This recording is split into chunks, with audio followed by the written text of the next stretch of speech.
Good morning, everybody. Well, we're back doing our favorite thing of the week. Maybe that sounds like we should get some hobbies or something, but we love this show. This is Earl Stewart Live. You just heard my recorded introduction. And we've been doing this show for a long time. The regular listeners are getting tired of me saying that, but it is a long time. And 20 plus years. Mic on? Nancy Stewart and myself founded this show back in the day. Hey, 30 Earl. minutes. Unfortunately, I think your mic may have been off. Oh boy. You may want to start over there, boss. Okay. How do I turn? Is my mic on now? Yep, Oh. I just started hearing you. At first, I wasn't hearing you in the headphones. I'm like, wait a minute, what's going on? Are my headphones down? But Might no, have been a better show. My mic was off. Sorry about that, folks. I'll try it without my mic on someday. Anyway, I said this is our favorite thing we do every week, Nancy Stewart and I. We founded the show back in 20 plus years ago. I can't remember what year it was. But half an hour. It was on Seaview Radio. It was 30 minutes on Thursday, I think. I can't even remember now. Now it's 2 hours live every Saturday from 8 to 10 Eastern Standard Time. And we're persistent, if nothing else. We have been pushing and pushing and pushing to bring your life of buying, leasing, maintaining, or repairing a car into a better position. And that voice you just heard telling me my microphone wasn't working is Rick Kearney. Rick Kearney is probably the most important part of the show. We used to think it was about buying cars and leasing cars, but let's face it, folks, if you've been around for a while, you know that maintaining and repairing your car is actually more expensive than anything else you do. I mean, you can get hosed when you buy a car, and you do, because this is Florida. In fact, this is South Florida, but we're international. I have to keep reminding people of that. But boy, oh boy, can you pay through the nose for maintenance and repairs if you're not careful. And I got a guy sitting next to me, Rick Kearney's been with me for a quarter of a century. Does that make you feel old, Rick? Yeah, but I am old. And he can fix them all. I mean, and I say that not just because we've been around for a while, but, I think if you have a perspective of how to fix the basics, if you stay on top of technology, you have a better grasp of the technology. There's a front page article I just showed Rick in my automotive news, and the headline is Dipstick Slides into Obsolescence. Now this is almost humorous. Dipstick slides into obsolescence. Now, we got people out here listening to the show. Hopefully we got a few youngsters out there say, what the hell is a dipstick? Well, a dipstick is an archaic dinosaur of cars that shouldn't be around anymore. There's still a few left out there, but cars are rocket ships today, folks. We're looking at SpaceX here. We're talking about high tech, and Rick has been on top of this. So if you've got a spaceship or if you've got a buggy, Rick has pretty much worked the spectrum. And I'm not suggesting that you want to get something for free, but if you have a potentially expensive repair on your car, a tick, tick, tick, a smell, those little things that worry you when you start the car up or when it won't start up in the morning, and you say, oh boy, and you start seeing your checkbook, your credit card statement, I gotta go to the dealer.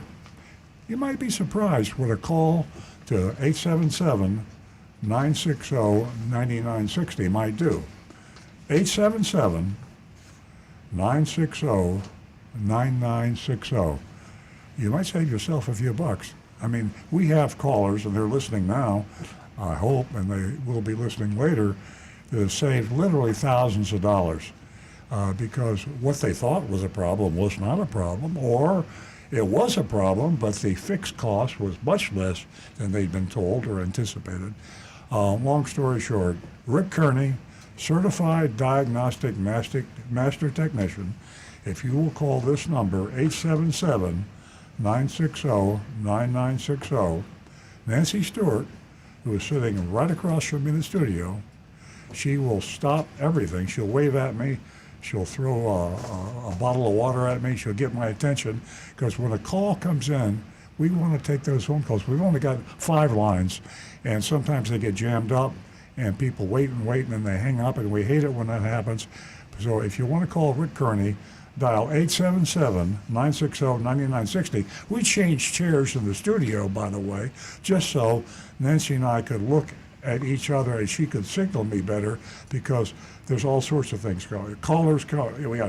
We have other important things.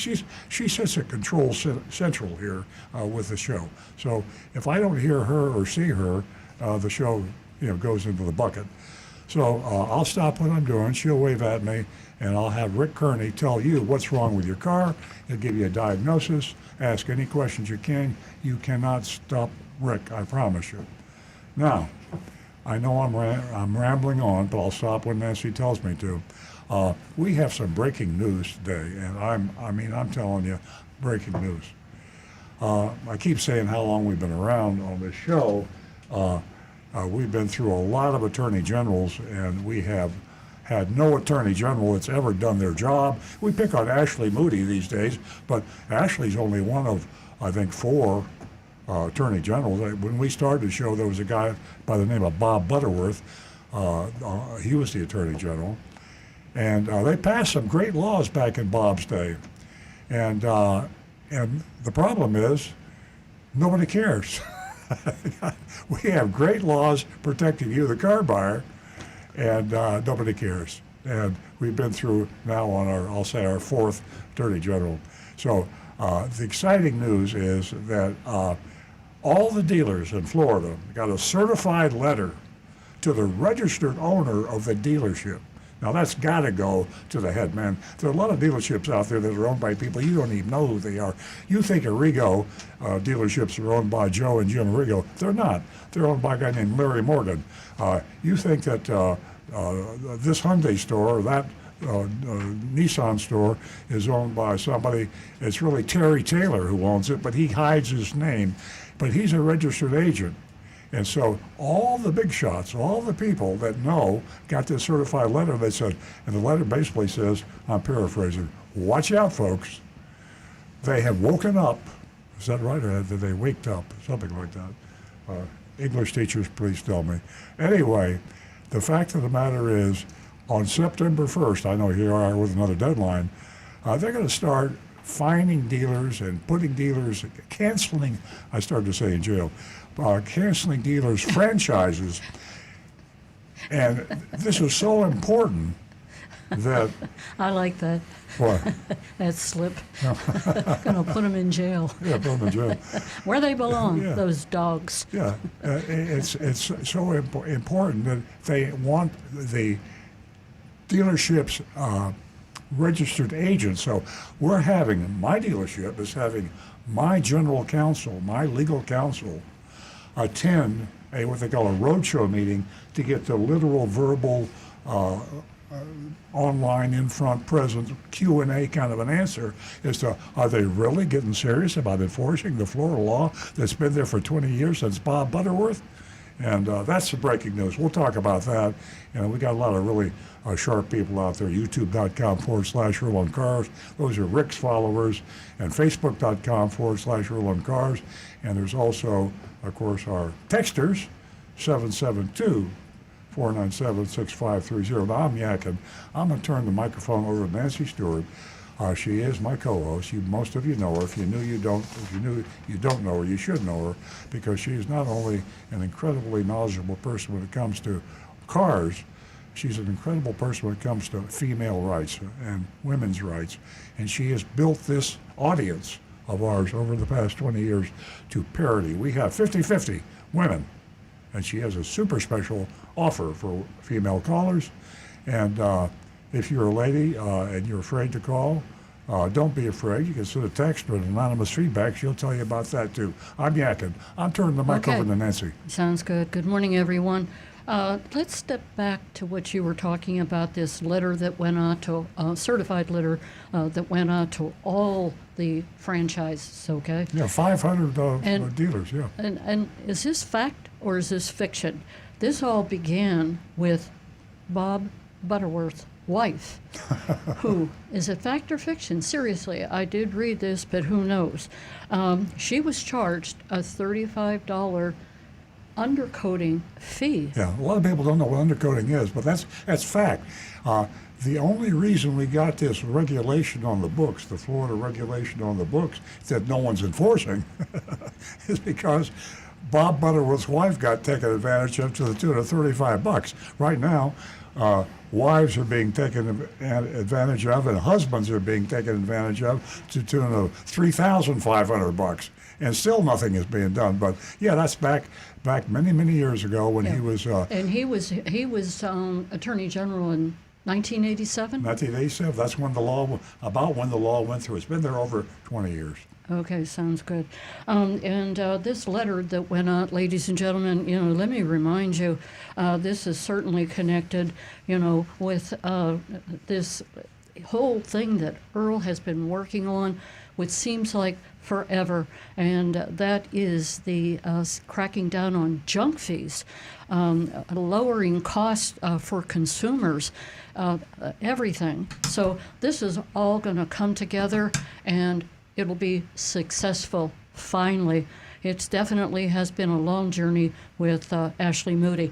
I'm going to get to the ladies real quick. Ladies, $50 for the first two new lady callers. Give us a call toll free at 877-960-9960. We have our mystery shopping report this morning from none other than Coconut Creek, very famous South you kind of do battle down there.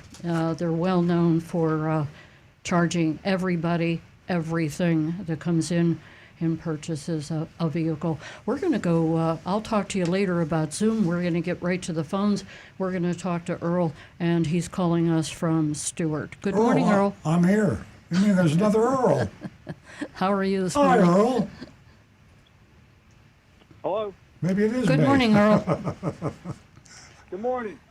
Welcome. Hey Google, turn off the timer. Caught me mid-playing. I was so shocked because there are very few of us Earls around. Nice to meet another Earl, always. And I'm in Stewart. Oh, God, get out of here. I love it. Hey, two questions. I just had to upgrade. I had to upgrade to a new car, and one is about tires. And I got an annoying feedback on my phone. Let me get off Maybe you speaker. can Turn your radio off. turn off your... No, my radio's off. Oh, it is? Okay. Yeah, now it's better. No, it's not. I'm still hearing myself. But let me try to check through it. So you're picking up an echo? Yeah, I'm hearing everything I'm saying. I don't know how to turn that off. Can you move further away from the phone? Well, I have it in my hand. Well, that's not going to be easy. All right, how's that? How's that?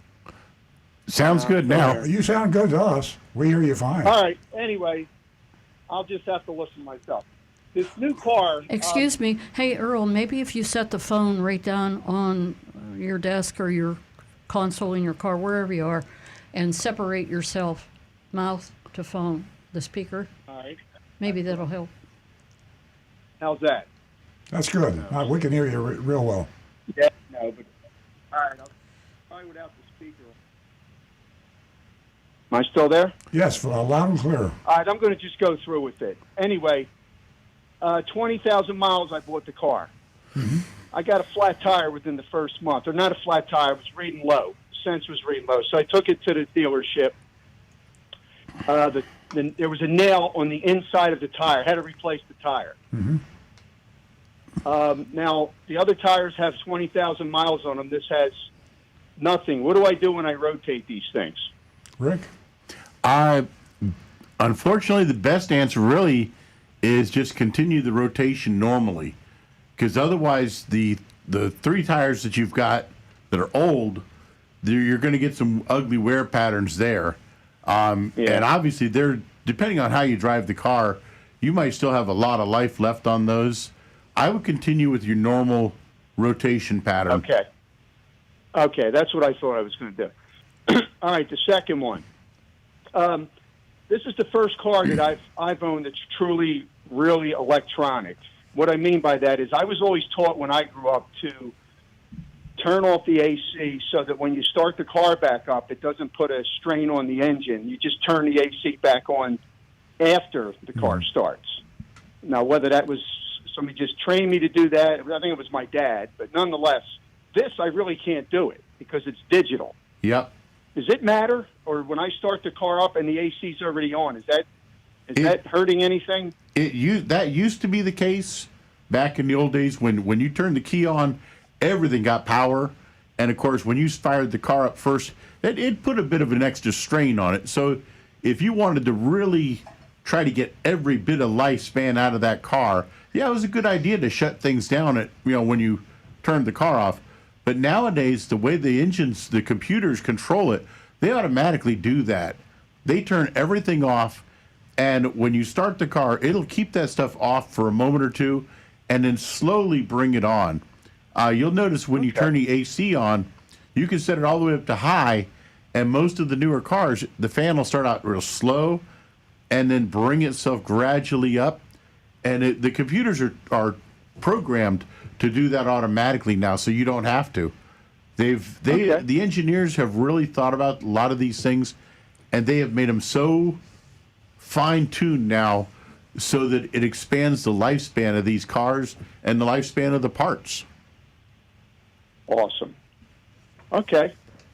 All right. Well, thanks, guys. I really appreciate your help. Well, you got a great name, Earl. Call again anytime. All right, guys. Thank you. Thank you. Have a great day. 877-960-9960. Or you can text us at 772-497-6530. And I mentioned earlier that I was going to mention Zoom, and we're under construction. Yeah, work so in to process speak. still. Yeah, so have some patience, and it'll be up and running. Yeah, we have the Zoom technology. It's a little rusty, and we got Jonathan, who is our technical guy, and it caught us all by surprise, including the radio station. The radio station was caught by surprise because it's a new technology for radio. I mean, Zoom's not new, obviously, but how many radio stations do you know that do that?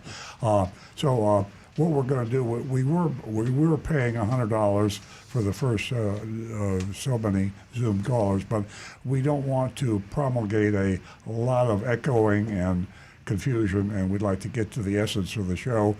So if you do want to call us on Zoom, you have to have a Zoom account, and Nancy could give you that number. But we're not going to be rewarding anyone. If you're a regular Zoom, if you called us before successfully, you might want to try it again, because we have worked out a few bugs, and it probably is better. But we're going to be. I hate to make promises that we can't keep, but I think we're going to be ready to go next Saturday for sure. Nancy? Jonathan just passed me a note that we are up and running, but for me to remind everyone out there to use a pair of earphones. Oh, I forgot. Yeah, that's what he told me too. I forgot. Yeah. So wear your headphones if you're a Zoomer, and we'll give you the account number for Zoom. You want that now? After I get through talking about the headphones, but you can't use your mic on your PC. You had to plug a separate earphones into your PC, and with your earphones, we think that might iron out the problem. So we encourage you Zoom callers who are technical savvy enough to have the account number that Nancy will give you in just a minute, and also technical savvy enough to have a set of earphones you can plug in to your PC. Now back to Nancy. Okay, that meeting ID number is 926-589-0586. Again, 926-589-0586. I think we're going to go back to the recovering car dealer. Okay, the older I get, I mean, I hope this isn't a danger signal, but I start having these memories of the past.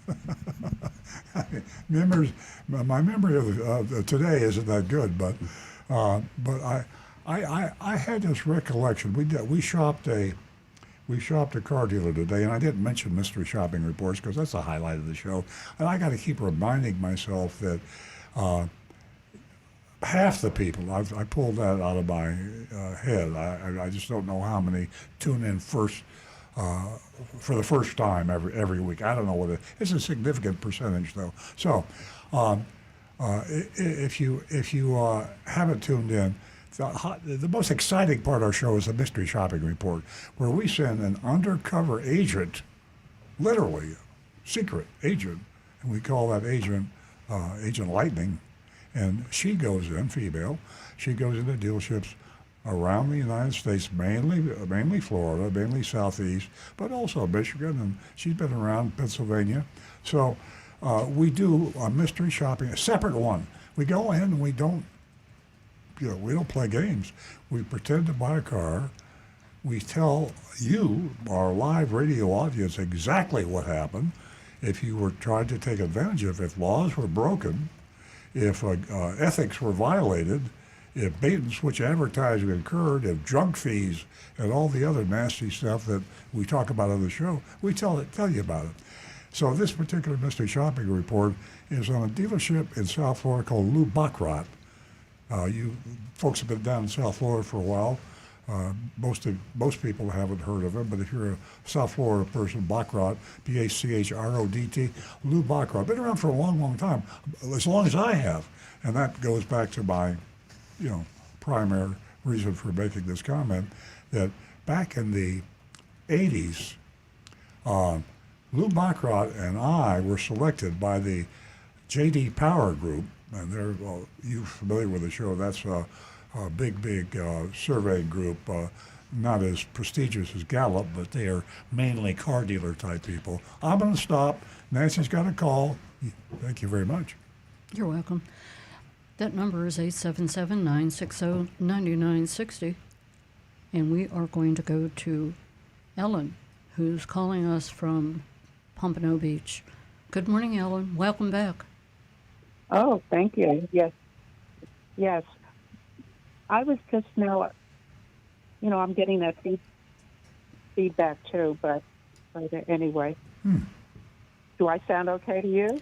Yeah. You're loud and clear. It's just on your... All right. Yeah, I don't know. So I'm seeing, I have a 2023 Toyota that I bought new, and I'm seeing rust on the brakes.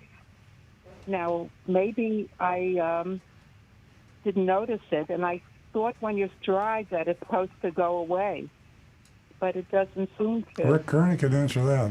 Yeah, you're seeing it on the brake rotors themselves. Squeak. Seems like the rotor, and I think the brake pad. Yeah. Unfortunately, in Florida, with our humidity, those rotors they'll get rust on them within an hour's time. It's Florida and the humidity, and that light little bit of surface rust, it'll wear off pretty quickly as you're driving, and it won't affect the safety or the performance of the brakes. You may get a little bit of a noise first thing in the morning, the first couple times that you step on the brakes. Let me interrupt briefly. She said it won't go away, so I think that, Ellen, you must mean it does go away every day, but the next day, new ball game, and it comes back again. So it doesn't squeak all the time, just in the morning when you start it up and drive for the first couple of miles. It's not squeaking. It's just, it looks that way. Oh, you're looking at your brakes. Oh. Yeah. Unfortunately, when I bring it home, thinking that they say, well, when you drive it, that it's supposed to, go away, and it doesn't. So, Ellen, you said this was a 2023 Toyota, and you've been hearing that sound since you drove off the lot. It's not a sound, but she sees it. She sees it. I don't know. How does she see it, Rick? It's because there's the wheels have... The spokes of the wheels have big spaces between them. Right. So you can see the brake rotor in through those spaces. Oh. And it's going to get that light bit of surface rust. Yeah, unfortunately, sometimes it'll stay visible, but as long as the brakes are still functioning normally, I wouldn't worry about it. Unfortunately, it's just one of those things you kind of have to just accept because of South Florida.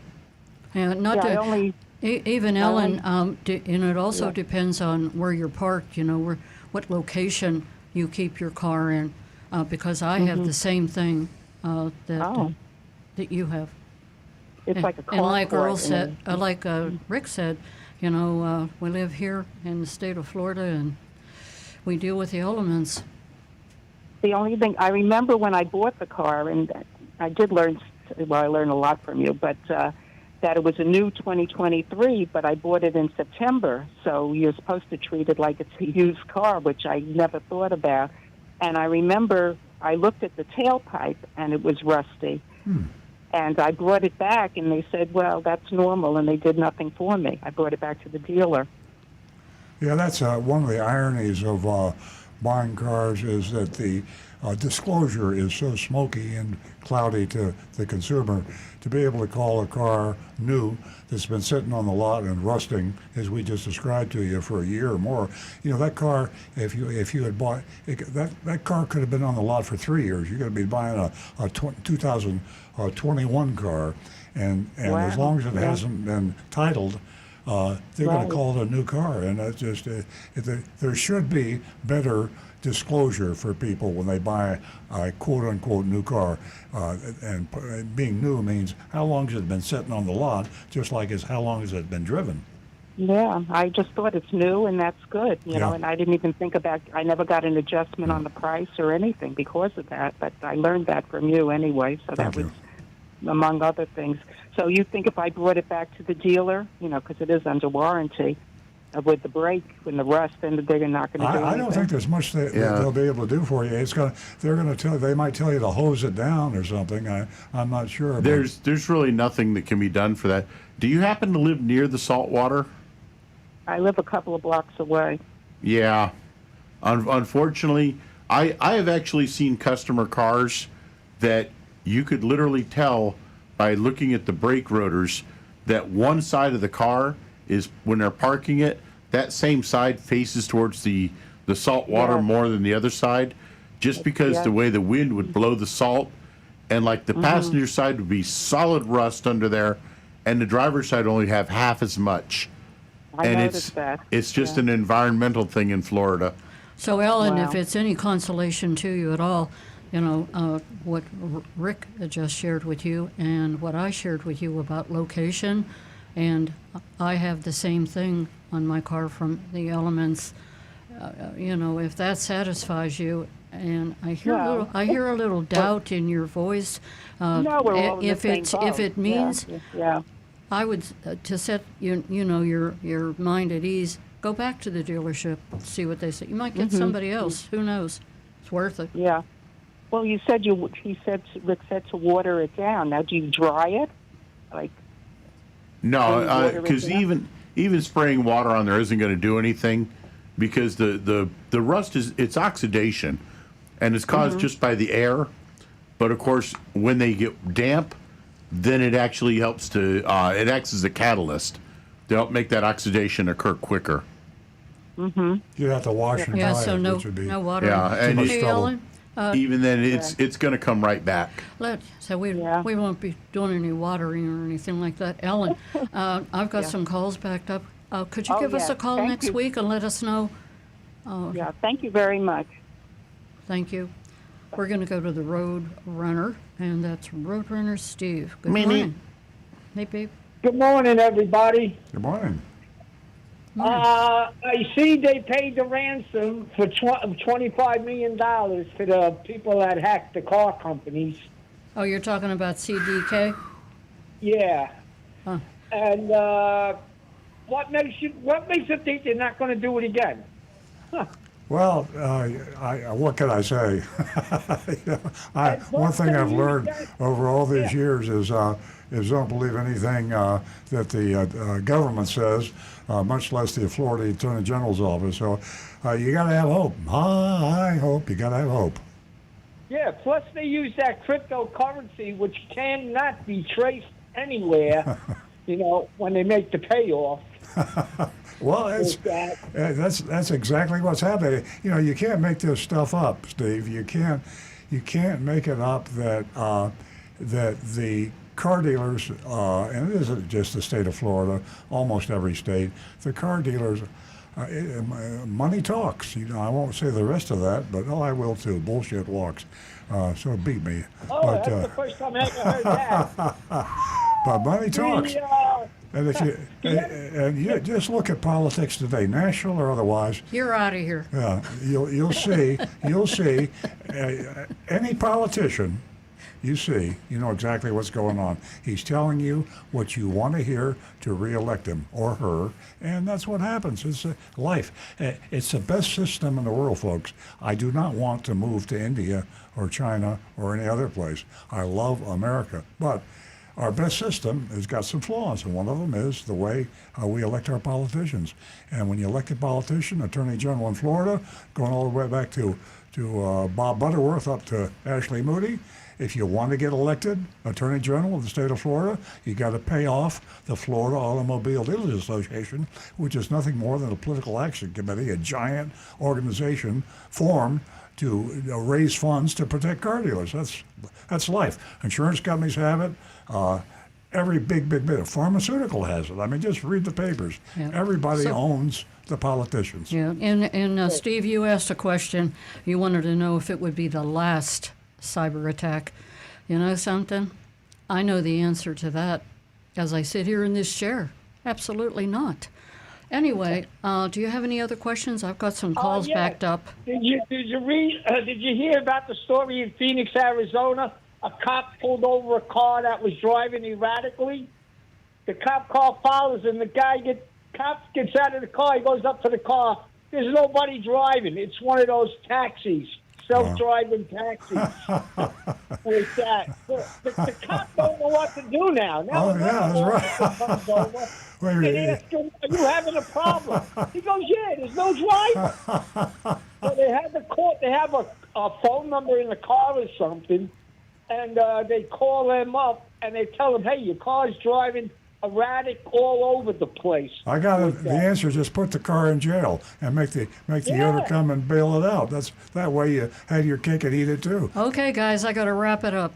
Okay, wrap it up. Everybody stay safe and well. Thank you. Thank you, Steve. Have a great weekend. We're going to go to Marty. Thanks for your patience, Marty. Welcome back. Yeah, good morning.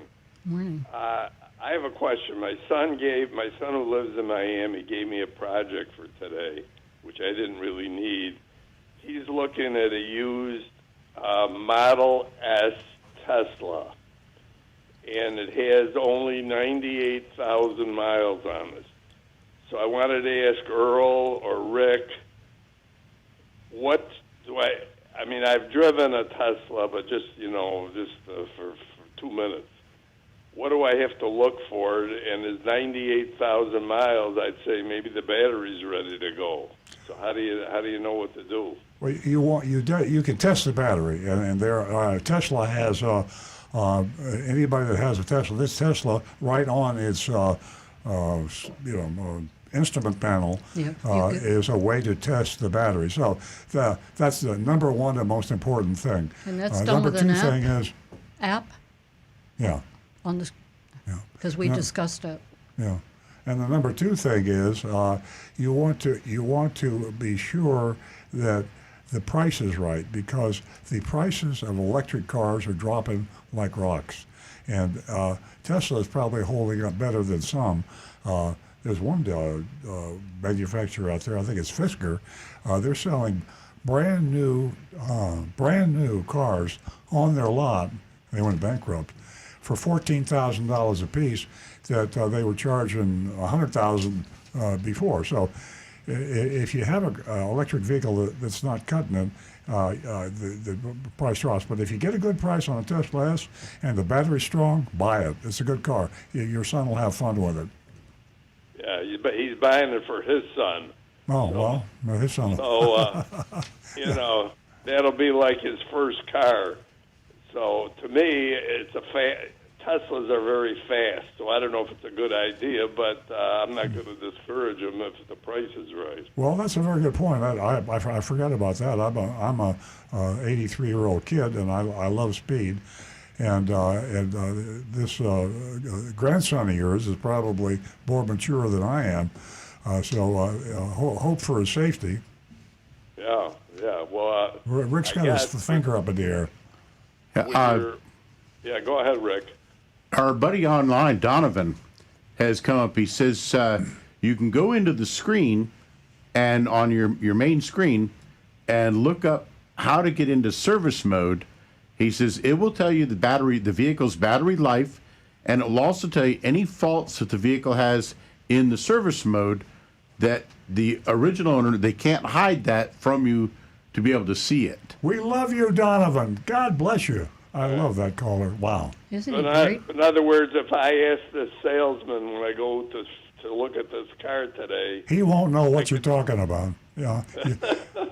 You have to find. I would take it to the Tesla. I'd say I want to take this car to the Tesla dealership, which is really a factory-owned outlet. I would tell them. Okay. I would tell them I want to buy this car and do what Rick or what Donovan just said to do. It'll tell you the full the chart, how well the battery's holding up, and anything that's wrong with the car. Right? Yep. And it won't cost you anything.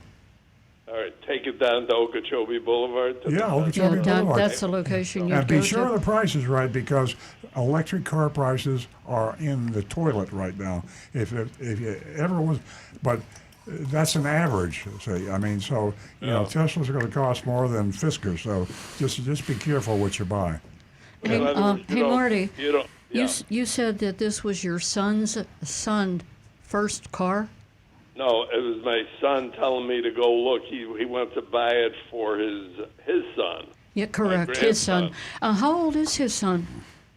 Right now, he's 15 and he'll be 16 in November. Oh boy. That's interesting. Those Okay, were the days, back my to friend. Earl. No, no. I think it'd be great if he checks it out carefully, and just be sure he drives carefully, because those cars that Tesla has is faster than Yeah, the that's speeding key. bullet. Faster. But you don't think 98,000 miles is too many miles? No. No, you got another lifetime on that car. As a matter of fact, according to Donovan, he says that battery should last about 4 times that amount. So you're looking at a battery, the main battery, he says that's maybe 25% of its life. Oh, I should give you the year of the car. The year is 2015. 15? Still sounds like a baby to me. All right. Yeah, you got a lifetime. I'll look at it, and if I don't know what I'm doing, I'll tell my son he better go look himself. Yeah, I tell you, or he could tell him to call me. I mean, I love to talk about electric cars. All right. All right, thanks. Thanks, Marty. Have a great weekend. Have a good weekend. Our too, number Marty. here is 877-960-9960. You can also text us at 772-497-6530. Ladies, waiting for that first 2 new lady callers. Gonna win yourself $50 this morning. 877-960-9960. Now back to the recovering car dealer. Unless, Rick, you have some FaceTime? Well, we've got our Facebook, YouTube. texts in. We can do Anne Marie's text. Okay. Let's see. She says, "Good morning. I'm familiar with 2-seater sports cars, sedans, and pickup trucks, but some of the other types of vehicles tend to blur together in my mind. They tend to be bigger, boxier, and hold more stuff than a sedan. Please clarify, what are the differences between SUVs, crossovers, and minivans? Is the designation of SUV, crossover, or minivan dependent on marketing, the number of passengers, towing capacity, cargo capacity, ground clearance, and or the type of frame they're built on? Is there a simple rule of thumb to tell them apart from one another?" Well, it's kind of an odd, tricky question there. It is a marketing thing. I think crossover is a good name, but you give the details. But my thought was a crossover is just a word to cross over between an SUV and a van. In Yep. other words, vans used to be the big thing, and there was no such thing as an SUV, and then they evolved, and the crossover is the evolution. To me, an SUV, a sport utility, can be the really big ones like the Sequoia, the 4Runner, like Ford Expedition, the really big ones, the Chevy Suburbans, Land Cruisers. These are the ones that have a full frame underneath the body, and they're actually a two-part vehicle where the frame and the body are separate. Smaller SUVs, which can include crossovers, these will be the ones that are unibody construction. The frame and the body are all one unit, and the driveline is added to it. And this would be like, say, a Highlander. The Hondas, most of the Hondas are this way. Excuse me, Which Rick, one's that? Honda Pilot. The Honda Pilot. would the unibody be similar to a vehicle? How The do you mean? unibody construction. Well, Is it similar to a passenger car? yes. Okay. Unibody means that the frame and the body are all one entire unit together. You Unlike- can't actually separate them. Okay, unlike a traditional SUV. Right, unlike the big trucks where there's a frame and then the body is bolted down to the frame. Basically, it's going to be a matter of taste. Throwing a name on it, it's like the idea of, Shakespeare, a rose by any other name which smells sweet. I mean, it doesn't really matter what you call it. It's what is the size and what size is that vehicle? Will it handle what you're looking to handle? For me personally, my wife has one of those little mobility scooters. So when we're looking at vehicles, we have to determine, is this going to be able to let her put that mobility scooter in the back of it and still have room for other things?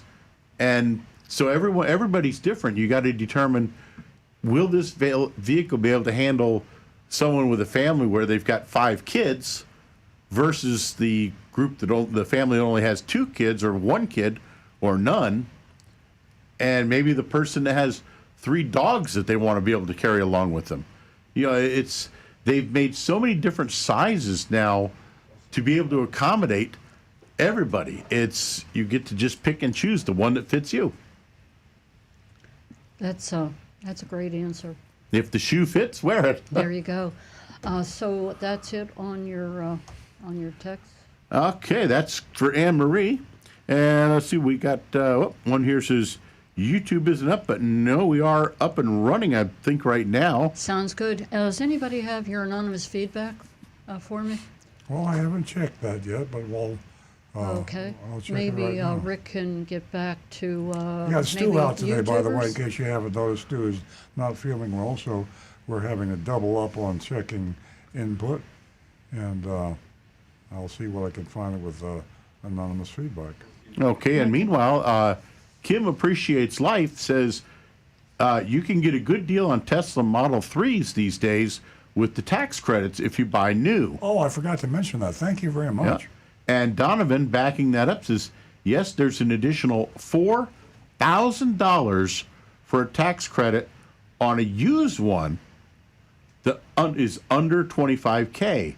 So apparently, if you're finding a used Tesla that is under $25,000, you can get an additional $4,000 tax credit even on a used electric vehicle. Amazing. So, Good folks, news. if you're going to look at a electric vehicle, used or new, investigate these tax credits because they are out there, and you can save a fortune. And the Marty, good, the if good you're news about the tax credit is now the government is now giving it directly to you, the buyer, whereas before, in their ignorance, they were giving it to the dealers. The dealers were hiding the tax credit and getting you to assign the tax credit over to them, just like they get the manufacturer to assign incentives over to them and not go to the customer. So you're protected with your electric vehicle tax credit, and it is substantial on a lot of vehicles. Not all vehicles, but Tesla is one of them that it is included on. great information. Hope you're listening, Marty. That was real good information for you. We are going to go back to the phones where Mary is waiting to be heard. And she's calling us from Pompano Beach. She has called before. Good morning, Mary. Hi. I just want to say that you guys are great, and you're really a resource for all of us. Thank you. I'm asking this question because I live in a condo on the beach. We have parking, on the first few floors. It's covered parking in a cement building, but there's openings along the side. And I'm leaving for a few months, and I'm thinking of buying one of the Cami or the Easy Slide covers. But I have concerns that possibly moisture going under them might damage the surface of the car. Are these safe enough to leave on the cars for extended periods of time, especially with moisture? Great question. Yes, most of the new covers are designed to be breathable, to allow that moisture to escape from inside. So they're designed to accept that, and they'll have little vents here and there that let that moisture in the air circulate a little bit. So yes, they're pretty safe nowadays. Especially the good high quality ones. The manufacturers have really looked into that, and they're making sure they're doing a quality product anymore. I'm glad you emphasized new. I just had a flashback nightmare many years ago when I was a Harley Davidson driver and going through my midlife crisis. Oh boy. And I lived, Nancy and I lived on the ocean in a condominium like you described. And I took my beautiful new Harley and I put it in the garage, and I wanted to protect that baby. I love that baby. And I covered it up, and I can't remember where we went. We might have gone on vacation. All I know is next time I looked at my Harley, it had rusted apart. So, it occurred to me, and Rick just hit it on the head, you've got to have ventilation, because whatever moisture and salt was in the air when I put that cover on, it was held there forever until I got back and found my ruined motorcycle. Yeah, and no exaggeration on Earl's part. Let me tell you what, we did a lot of riding back in those days, and I had to call Harley Davidson to come pick up the motorcycle because it looked so bad. Let me tell you what, they almost arrested Earl and I for the condition that Harley was in. They said it was sinful. So things do rust. Can I ask you, they have new ones that have a zipper opening on the side, which is great because if people want to start up the car or anything like that, they can get into the car without taking the cover off. But some of these covers are literally $65. So when you're talking about quality, you could go to Griot's Garage and pay $300. Do you guys have any suggestions on what is really quality? There's a big spectrum here. Are there guarantees? When I haven't shopped for a cover, but I would look carefully to see what sort of guarantee. If they won't give you any guarantee whatsoever, I normally never recommend extended service contracts, but for something, if you live on the ocean and you want to protect your motorcycle or your car, I'd want to be sure that if I was gone for 4 months and I had rust, somebody be there to compensate me to fix my car back up, because you might not have the rust had you not put on the cover in the first place. I would go with. I don't know what. Go ahead. I would go with the attitude of you get what you pay for, but check the reviews. Yeah. And look them up on Consumer Reports as well to see if you can find any listings in there. Go on Amazon and use your Google reviews, 4 stars and up, and don't read the good ones. Read the bad ones first. Yes. They put them at the bottom of the list. That's great. That's great advice. But the thing is, you get a lot of people. I've already done that, and they say, "Well, what the hell for $65?" And so they're not really judging on quality. They're judging on, well, I could just throw it away when I get home. So they're not really.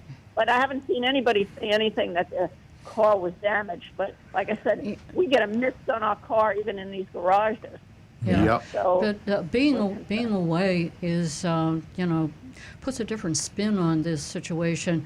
And, it's been a while since Rick has mentioned, make sure you have somebody, around that can start your car and take it for a drive. That's important. But also, Mary, $65, any amount as an investment to protect, a beautiful car. yeah. And also another place for you to go would be Consumer Report. I recall reading about their ratings on different covers. So that too is another place to go. Did you? Oh, that's great. I actually I've been to the Colchester, Connecticut track. I'm a major donor to. There are many people who are more major than I am, but a major donor to Consumer Reports. And I have a Fantastic. lifetime subscription. And I'll look again, or actually I'll call Jennifer Stocker, who is actually in charge of that department for Consumer Reports. Wow. Because that's really something that people want, you know, to have a reliable cover. And a lot of these covers, especially in Florida, I did read in the Google reviews, people say, well, I'm out, I don't have a garage, and it lasts about a year, and like the aluminum, it's not aluminum, but the outside, the silver outside, it peels, but I don't care. Nobody seems to be really saying what they're doing it like with me, like 3 months, 4 months. Yeah, I'll call them because, you know, they do, believe it or not, take suggestions. Even if you call, everybody calls them to or send an email to them and ask certain questions because, you know, they have a publication that they've got to, you know, publish and they want to be relevant. So Sure. It's a good idea. I'll give them a call if I don't see it, and maybe they'll run an article. Oh, absolutely. Thanks, Mary. Please give us a call back and let us know how that all turned out for you when you get back from up north. Rick? Mary, one quick note. George Petrillo from our YouTube channel, he says the Evolution 3 and Evolution 4 car covers, he says they breathe well, they're very breathable inside, and most major auto parts stores sell them for around $100 to $120, and you can find them on Amazon with lots of options, and he said they are really good quality and get good reviews. Well, thank So you that's very one you much. may want to look into. And Rick, what was the name of that cover? Evolution 3 and Evolution 4. Okay. All right. Thank you so much. I really appreciate it. Absolutely. You're welcome, Guys are Mary. terrific. Give us a call back. Bye. Ladies, $50 for the next 2 lady callers. If you're the first time caller, $50 this morning, 877-960-9960. Back to the recovering car dealer. You know, I know I talk about electric vehicles too much, but Nancy and I are just nuts about our Tesla Plaid, and we just got a software update 2 days ago, and the autonomous driving is now evolved to a weird, it's like a robot. I mean, I often think of my car now as a human being because it is getting so good at autonomous driving. A little spooky this morning when we're leaving for the radio show.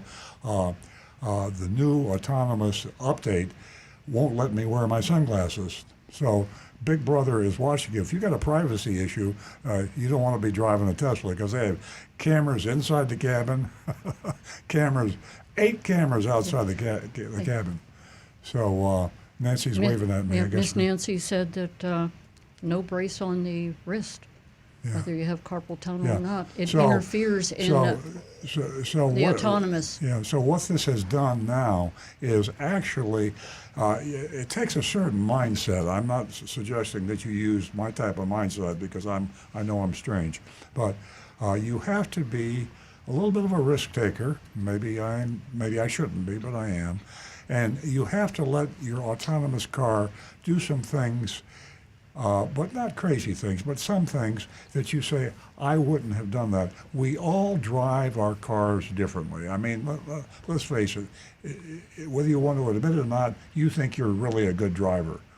Everybody thinks they're really a good driver. And they think I'm a bad driver, and they think other people think you're a bad driver. So we all have this thing about we know how to drive better than anything, including our autonomous car. So I have to let my ego drop, and when our autonomous Tesla does something like changes lanes, I always ask, why did we just change lanes? We named her Miss Nancy, so I say to Nancy, why did Miss Nancy change lanes? And we talk. We have a conversation about it. She's driving. She'll say, why did the other day we left the house, and it was going very, very slow. And we said, why is the car going so slow? Usually, and this was after the software update, so you get questions and answers, or you don't get answers. And this is, if you're starting to understand now why you might not be ready for autonomy, because Yeah, there's a lot of talking. you don't want to have this conversation. A You lot just of want to go to the communication. store. You want to go to the pharmacy. You want to go to Publix. But I'm telling you right now, folks, I say this with all sincerity. When I get into that car now and I have to go somewhere, that Tesla, on its current degree of autonomy, will get me there safer, faster than I can, or Nancy can, or anybody that I know can. And I'm just telling you, that's the way it is, folks. And they're not perfect. And if somebody's going to call in or somebody's going to send a text say, well, there was 5 people killed in an autonomous car. I know it. There was 10 people killed in a regular car. I mean, there's going to be deaths in autonomous cars, but there are fewer deaths. So I know it's hard to wrap your head around that. You don't want any deaths, but I'm telling you, folks, autonomy is here. And but you don't buy an autonomous car and turn it autonomous unless you're prepared to be a free spirit and let yourself go. Everybody can't do that, but it's fun. I love it. Okay. I have a lot to add to that, but we don't have time. I'm sure we do. Okay, 877-960-9960, or you can text us at 772-497-6530. Ladies, again, $50 for the first 2 new lady callers. Give us a call. We're waiting to hear from you. What I was going to say about the autonomous was, I have not come to terms yet with the fact that everyone around us that is in a vehicle, combustion vehicle, they're not ready for autonomous. You mean non-autonomous? So yeah. those are the people that I'm concerned about. Yeah, no, that's true. But let me add this: that the way I drive myself, I'm more obnoxious to those around me than my Tesla is. The Tesla, for example, will travel closer. I tend to lay back. People hate me because I lay back. You probably have people ahead of you that do that. You go up to the stoplight and they start slowing down way before the stoplight, and you want to zoom and get in front of them. And so the Tesla doesn't do that. It stays up close. It does a lot of things that I don't do. But at the end of the trip, I say, boy, that was really a good ride. So, Yeah. As I say, word of caution, try it before you buy it. That's a simple way And to do it. that was troubling this morning whenever you figured out that it was the sunglasses. So there's a short list that we have now because not only Earl's sunglasses, but when I'm driving, I just didn't know what was going on whenever autonomous was deactivated. Well, lo and behold, it was my brace for my carpal tunnel, Yeah. and Rick and I were talking about that, and he was talking about what was, the brace was The made out steering of. has to feel your How did- hand. It can't feel something. There but had to to be the yeah. skin to yoke Yeah. kind of, Tesla wants to defeat the possibility that some jerk is going to put a pair of fake hands on the car and go to sleep on the back seat and kill somebody. So it's watching you at all times, and it's not going to let you get away with it. So I don't like the sunglasses thing. I like to wear my sunglasses, but now I'm thinking about it. I realize I got tinted glass. I don't need the sunglasses. So, a lot of this is psychological. well, with those blue eyes, all the protection you can get. That's true. My baby blues. Yes, yeah.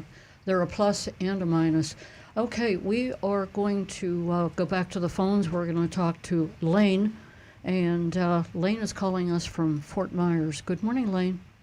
Good morning. I had called before. I was talking about trying to get my hands on a 4Runner and trying to sell my little Chevy, and I just wanted to give you an update. And I thought you would find this funny because I had talked before about the one dealership, Toyota dealership around me that I've been going to has a TRD Pro, the 4Runner TRD Pro.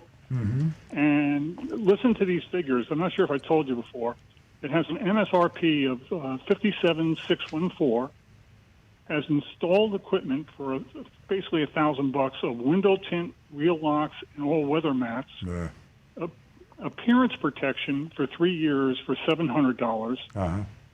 dent protection for 3 years for $700. Wow. and a market adjustment of $15,000 for a total price before everything else of $75,007. And I think, I'm not sure if I told you, but I was talking to one salesman yesterday and said, who in their right mind is going to buy this thing? Yeah, well, And Lane, I tell you what, the irony is, his dealer, Lane doesn't, the salesman doesn't know anything about this, but the guy that owns that dealership, and sometimes nobody knows who owns the dealership, it's a secret, but he knows now because a registered agent got a letter, and I'm holding that letter in my hand because I'm the registered agent for my dealership, and they are going to begin enforcing the Florida law that's been there for 20 years, and everything you just named is a violation of the law. And every violation is finable by $10,000. Now, you're one guy looking at one vehicle, and I think you rattle off 4 or 5 violations. So on September 1st, that dealer could be fined $40,000 or $50,000, and his license could be revoked, basically put out of business.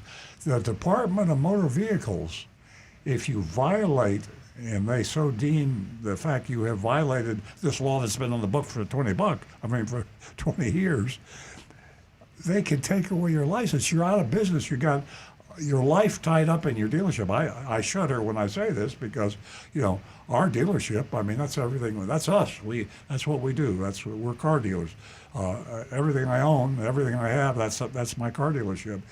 If I break the law now on September 1st, they can take away my license. That means I can't sell Toyotas anymore. I can't sell used cars anymore. Well, Now that's a registered letter. So exciting, and when you get this experience like that, Lane, and somebody called in earlier and says, "Do you think it's really going to happen?" Well, you know the story. You know the answer to that. I sure hope it happens. And now by talking about it, and you talking about it, and everybody talking about it, they kind of stuck their neck out. They say, we're going to do it on September 1st. So I'm not going to let them forget about that. And on September 1st, I'm going to be hammering them. And Lane, let me ask you this question. Did you total that out the door price when No, I didn't do an OTD because the salesman I was talking to wasn't my salesman when I was out in the yard looking at it, because my salesman, who I was supposed to have an appointment with, was talking to somebody else. So I started to ask him questions, and he said to me he could not talk to me because he wasn't my salesman. And I said, okay, Lord. I'll just wander the yard and look around. Yeah. And the car also did not have a Moroni label on it. Oh boy. So I was looking at it saying, where's the Moroni label? And what was this? Did you say it was a 4Runner? Yes, it was it's the top of the line one, the one you can climb mountains with, the TRD Pro one there. And oddly enough, it's not the one I'm interested in. I'm interested in a limiter or another one of the models. But as I had talked to you before, I'm still in the process of trying to sell my one car, which also has turned out to be almost a mountain too high to climb. But this I just thought was so funny. No one would talk to me, and it had that Moroni, had that additional thing. I took a photo of it, but I'm in the photo, so it's no good. But I just thought it was so funny, and I'm going to keep on searching, and I just wanted to relate this back to you all. We're real happy you did. Yeah, what you could do is, and anybody listening out there, before it was whistling in the wind, but Ashley Moody signed this letter, and this is going to be in the hands of every owner of every car dealership in Florida. So I'd start papering the file with letters, emails, text, anything I can in writing to Ashley Moody, Office of the Attorney General, and list the offenses. And you keep adding to the offenses here. This dealership is probably MSR, Moroni labeled, not there. He's probably looking at close to $100,000 in fines, and that's if he's lucky, on September 1st, 2024. Now, if he's not lucky, and I just don't see this happening, but it could happen. If I'm a dealer, if it could happen, it'd get my attention. They take away his license to sell new and used cars. So, huge. This is huge. Yeah, I can't emphasize that enough, Lane. When Earl and I sat down and read this letter that went out to all these car dealers, I mean, we're keeping our fingers crossed. This thing has legs, and it is really going to put a lot of these car dealers under the bus. And you just proved that, by mentioning all of these fees. You're talking market adjustment, 15. No, 15. It was one of several vehicles that had market adjustments on it. Some of them, the littler cars, had $7,000 market adjustments on them. Yeah. And I was looking and I just laughed and I said to the salesman who couldn't talk to me, I said, oh, well, if he ever wants to sell it at MSRP or lower, let me know. And I looked at it. I like that. And then just took off. These guys are the pawns. They're out trying to make a buck, trying to make a living, just like you and me. And it's a shame that they get into this. A lot of people don't even realize how bad it is. It's the guy in the ivory tower whose name you probably don't know that's guilty. And so we'll see how there'll be a real shakeup. Actually, for salespeople, I don't know about you, but if I were starting all over again and I wanted to sell something, I'd like to sell something legally. I'd like to sell something I could sleep at night by selling. So if all car dealers suddenly became honest, which, that ain't going to happen.com, but if they did, how wonderful, how many more jobs it would provide for people. Car dealers employ, whether you like them, hate them, or love them, or whatever you feel about car dealers, they employ a huge number of people. And to have an honest dealership suddenly occur, boy, what a great thing for the population of Florida. Just with a few of the junk fees that you mentioned, I just jotted some numbers down. I think you were talking like $30,000. That's pretty crazy. Can I ask you an important question before we go on? Certainly. Would you be at liberty to share with us the name of the dealership? Could I do it offline? Okay, I got a little understand. hesitation in your voice when you first started talking about this. Whenever you see, You can text something me, like this- Lane, Okay, what is your text number? 561-386-6498. We went 561 386 6498. 6498. Okay, I will text you the name of the dealer. But I just want to. I have no problems with a dealer making a profit. We'll keep you anonymous, I promise. Yeah. I want them to stay in business, but I want them to also be reasonable with the consumer. Okay. And I'll keep. I asked that question to, for our audience because there's a good possibility that Agent Lightning, could, help us out also. So we're all in this together. But I appreciate the fact that you may be going back into the dealership. Who knows? You might get a heck of a deal. You want to remain anonymous. Well, thank you very much, and I'll keep you all advised what happens on my Thank you, Lane. sell a car and buy a car. There you go. 877-960-9960, or you can text us at 772-497-6530. Ladies, I'm waiting for you to give us a call. First two new lady callers, you can win yourself $50 this morning. Now back to Rick. Oh, we've got George Petrillo's asking, hey, Earl, could you possibly post on your website a sample dealer purchase agreement sheet that the salesman fill out when a car purchase is done? Just something without a dealer name, but make it printable to where they could have it as a sample. That's a great idea. They call that the worksheet, and my son Stu handles that sort of thing, and I'll make a note to see that is added to earloncars.com.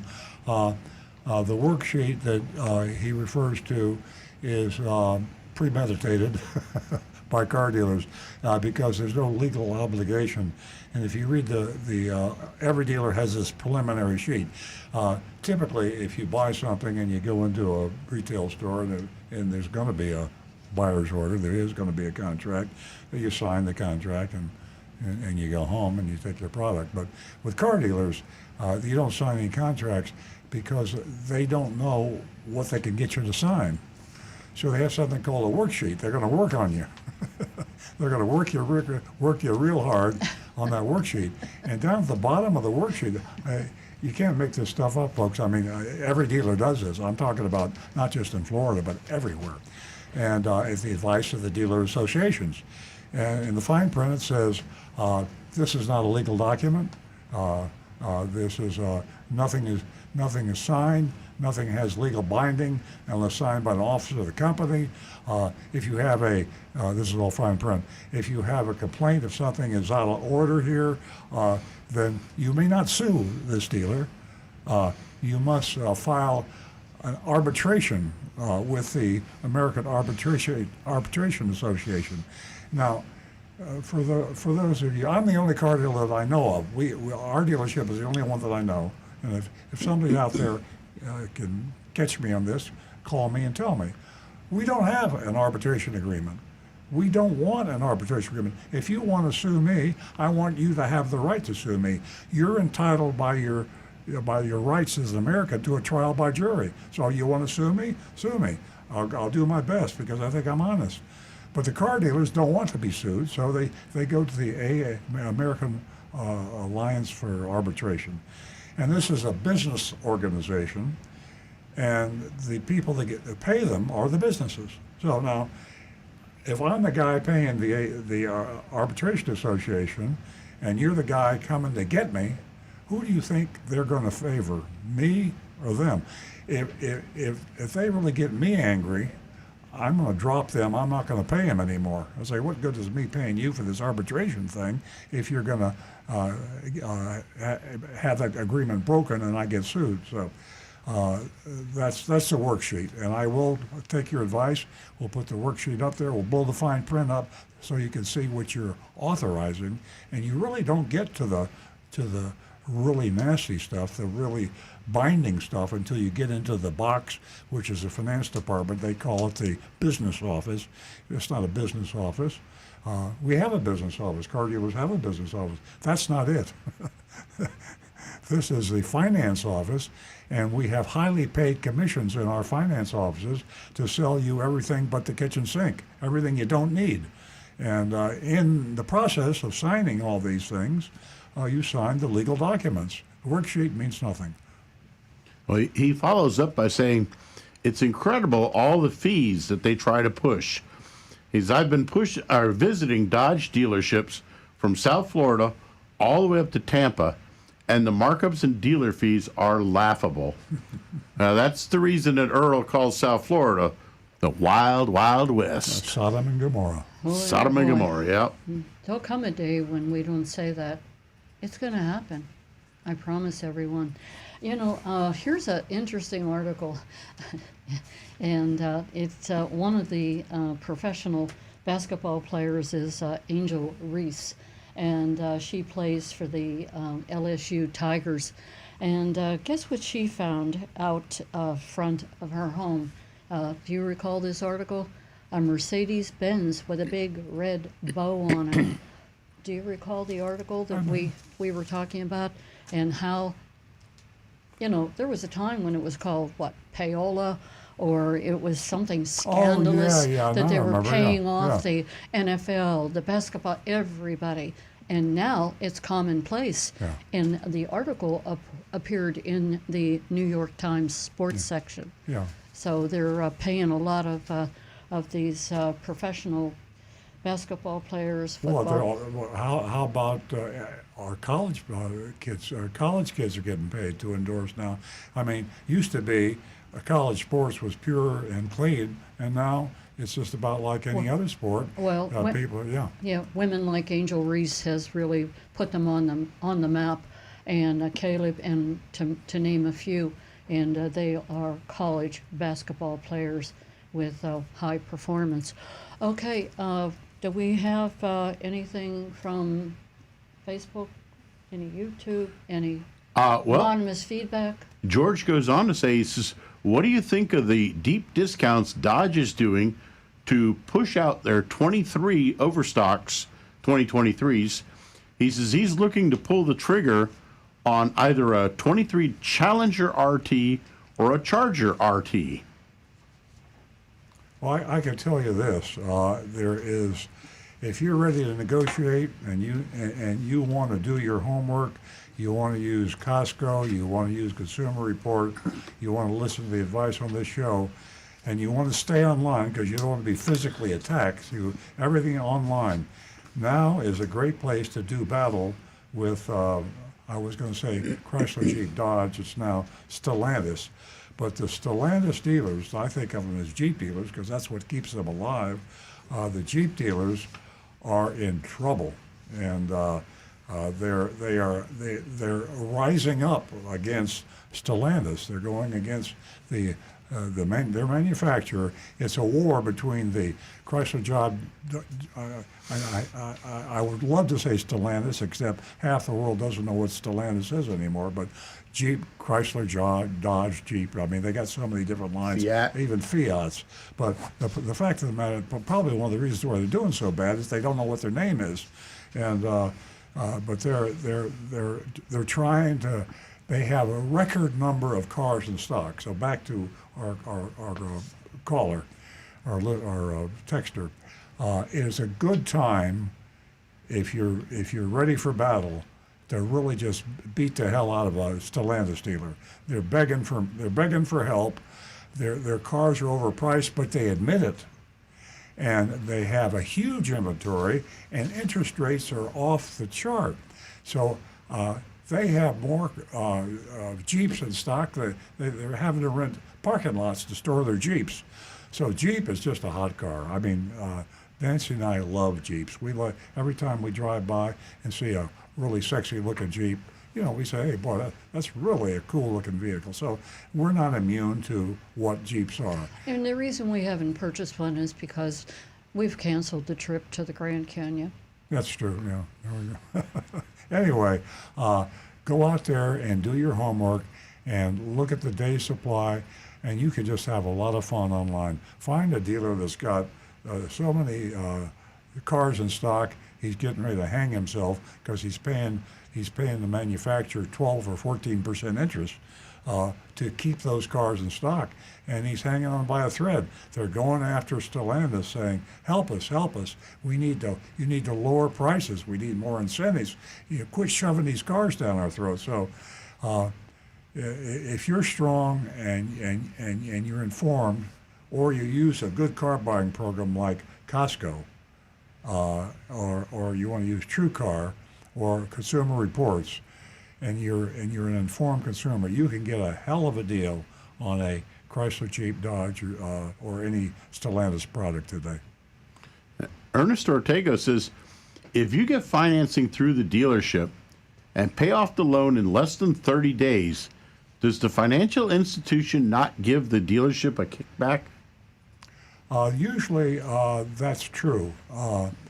The thing you have to be careful of when you finance a car and pay it off soon is what will they allow you to pay off. Now, that's it varies from lender to lender, but typically there is a time limit before you can pay the whole loan off, and that means they get you for a big slug of interest, even though you only keep the loan for a short period of time. So you might cancel the contract in weeks, but you might be charged for a year interest. So there's a minimum charge that car dealers, before they go through the expense, their rationale, before I got all this expense to investigate your credit and get you all set up at the computer and get your monthly payment going, I'm doing all this work, and I don't want you to borrow the money today and pay it off tomorrow because you cost me money. And here's what is in the fine print, so I'll assure you that you won't. So if you're, just be careful. I hear that from a lot of people. I'm just going to go ahead and get my big fat incentive because I'm going to finance it, and then I'll pay it off early. Be careful. Read the fine print in the installment sales contract. As a matter of fact, Donovan says at Ernesto Ortega, he says, it's usually 90 days, And if you pay it off within that, the bank will charge the dealer a fee. He says he forgets the name of it. And he says if the bank says no prepayment penalty, then you're good to pay it with even 1 day later. My man Donovan. He is on the ball. I'm telling you, he's amazing. He is our fourth member or fifth member of the group that he should have a chair here with Yeah. his name on it for Well, this show, I'll tell you. I'll make it easy on you, Donovan. You don't have to have a chair here. You can join us once we fine-tune the construction of Zoom. Yeah. You could start at, well, I'm not sure if you'll have enough time, 8:06. Yep, right here with us. We'll be watching you. You can be sharing all of this, well, great information that nobody else has. Okay. Silence on the air is very scary. Are we? I think it has a place. Oh, okay. We'll have a I'll moment show of you. silence. 877-960-9960. Please, ladies, excuse me, give me a call. $50 for the first two new lady callers. Okay, boys, what you got for me? Well, I'm just going to pick up the automotive news here because they're still talking about this is a dealer problem. So it doesn't get me all. I got lucky, by the way. Our dealership did not get cyber hacked, but this is almost deserving of what's going on with this DMS CDK and the cyber hack. Affected virtually every car dealership in the country. And we got lucky. We didn't have that dealer management system, that computer system, and we were not hurt. By the way, Stellantis was hurt big time. That's one of the reasons they're having problems now. And big earnings hit by most all of the car dealers out there. Now it's turned into infighting. So CDK, everybody's suing CDK because they say they caused it. CDK paid the ransom money, 10 or 20 million. We don't know exactly how much to see these terrible people somewhere and God knows where, and they don't know where they are. I mean, if you follow these cyber hackers, they're strange people. They're like all they know is cyber hacking. I don't even think they have any education. They're extremely smart people. But they majored in hacking, and they're in Nigeria, they're in Siberia, I don't know where they are. And they can sit at a computer anywhere in the world and hack. Well, they just got AT&T. Yep. So I'm laughing at them. They're probably going to come and get our dealership. You want to talk about another problem? We got enough problems with what we talk about on car dealerships. Well, once we fix this, maybe we'll go after cyber hackers.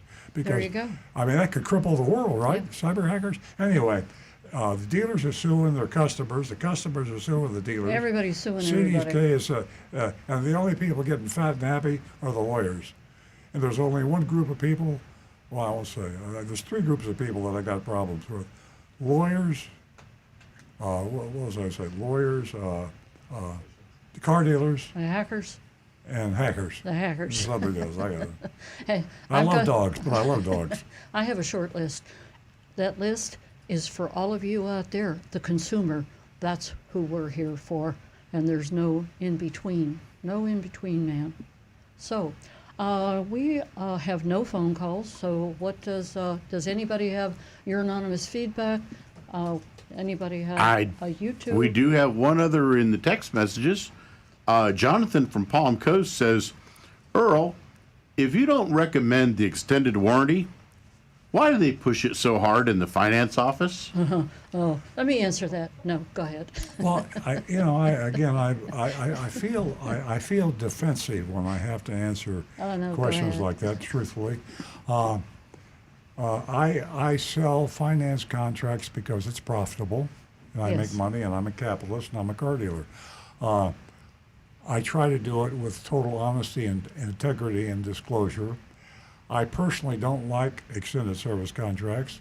I don't.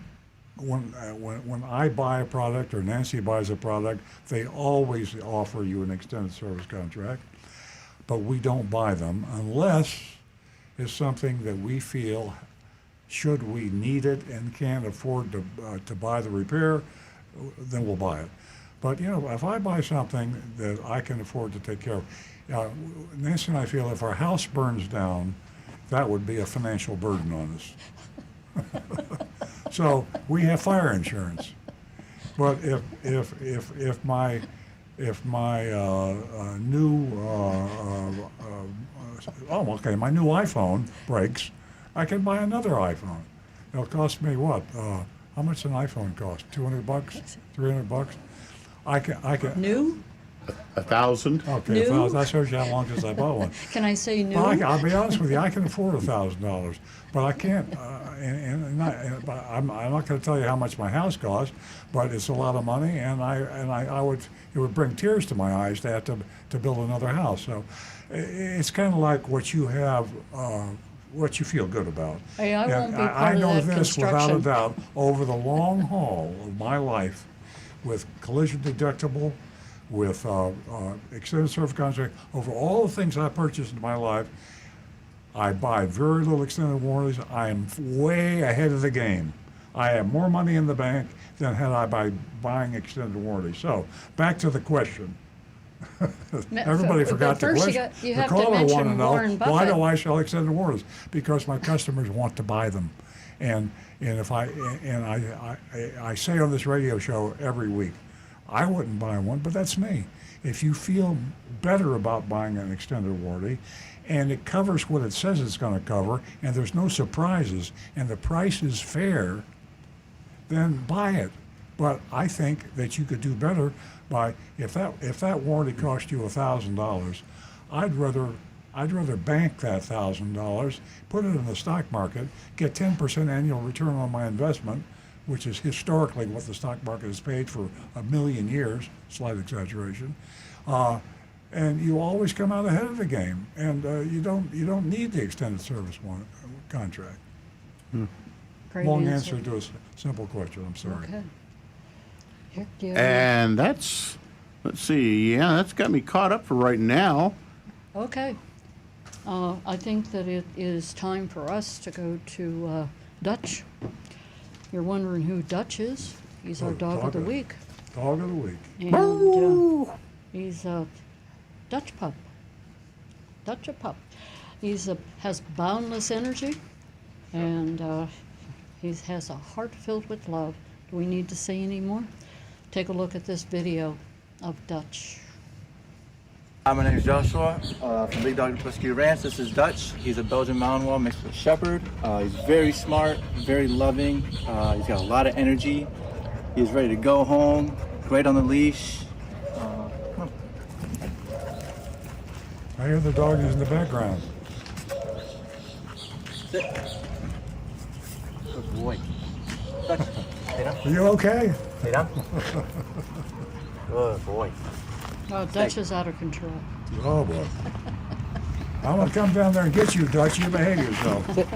For those of you that can't see, Yes, Rick. Dutch is this beautiful, brindle-colored, like a Malinois mix, and he's a Malinois Very Shepherd sweet dog. mix, Very and loving. he's gorgeous. He's ready for a home. Walking so well on the leash. We are Obeys commands, big sit supporters and of Big Dog down. Ranch Rescue, and they are the largest no-kill shelter He in is the United awesome. States. They take in hundreds, thousands of dogs, and they keep them until they find a loving home. When you adopt our sponsored dog through us, we take care of the adoption fees. There's a lot of expenses that goes into getting the dogs ready for adopting and housing them, some indefinitely. And you get charged a few $100s based on the breed, the age of the dog, and how long they've been at the ranch. But we take care of that for you. And you get a dog that's ready to go with all its shots, neutered, spayed, bathed, cleaned. And we highlight these dogs, but we Yeah, he looks like he weighs about 40, 45 pounds, maybe 50. He is incredibly intelligent and attentive to the fella handling with him.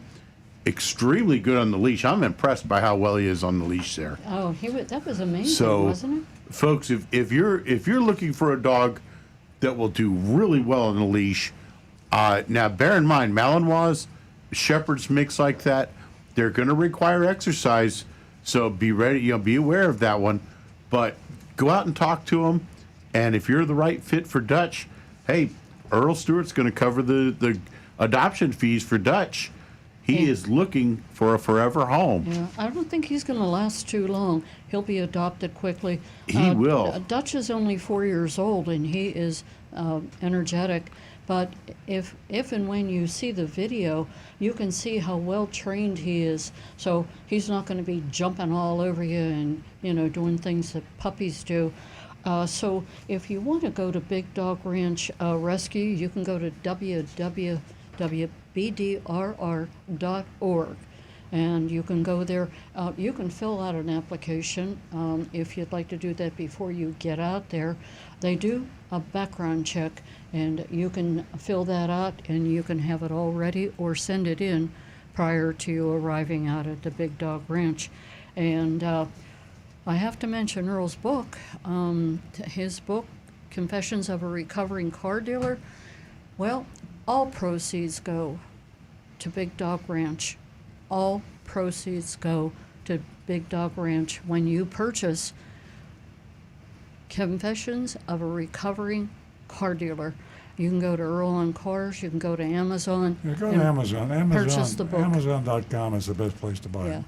So go ahead out there and take a look at Dutch. And boy, I'll tell you what, they have some beautiful dogs out there right now.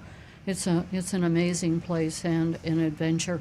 And you can, with all the heat, you can still go out there and you can spend a whole lot of time in the air conditioning. And you can, as a sidebar here, I'm going back out because I want to take a look at Puppyville. Yeah. Okay. She's not making that up, folks. There is literally, I want you to envision a beautiful green area with cute little cottages, multicolored cottages, just beautiful. You'd love to live in one of these yourselves, and that's where the puppies are. And then that's next to the maternity row. I'm not making this stuff up. And that's where pregnant dogs go, and they have their babies, and the puppies are moved into Puppyville. And they're just, this place is, if I were a dog, I'd never leave there. I think one of the problems with Big Dog Ranch Rescue, it's too nice. And the dogs get out and say, hey, the hell with a foster home. I'm staying here at the Ritz-Carlton. I'm gonna growl. You bring me a foster. I'm only kidding. It's an amazing place. Yeah. Folks, let's remember one thing. Dogs are all about love. And when you find the right dog for you, it doesn't matter if you live in a cardboard box or a mansion. That dog's going to love you forever. That's all that matters. Can I Yeah. tell when my really bad male chauvinist jokes? You got to remember, because I'm an old guy, a lot of my jokes go back to the days of discrimination. So here's an old joke, and I admit I'm a pig in a lot of ways. So, but this makes me laugh. That's So, another show. for all you pigs out there, We don't have time for that. Here's my old joke, and I apologize to the pigs I've already told the old joke to. Okay, do you know how to tell who loves you more, your wife or your dog? How? Well, Please, Rick. You lock your wife in the car I'm trunk begging you. and let her out, and you lock your dog in the car trunk and see who likes you when they get out of the trunk. Okay, Jonathan, are you going to be muting? I'm not going there. Silence on the set here. Jonathan, will you be muting my microphone? I recommend that you do. Okay, folks, that's enough fun for us. We are going to be going to the Mystery Shopping Report. It is it's been done down in Coconut Creek. Hang on to your hats. Lou Banquerot, Chevrolet.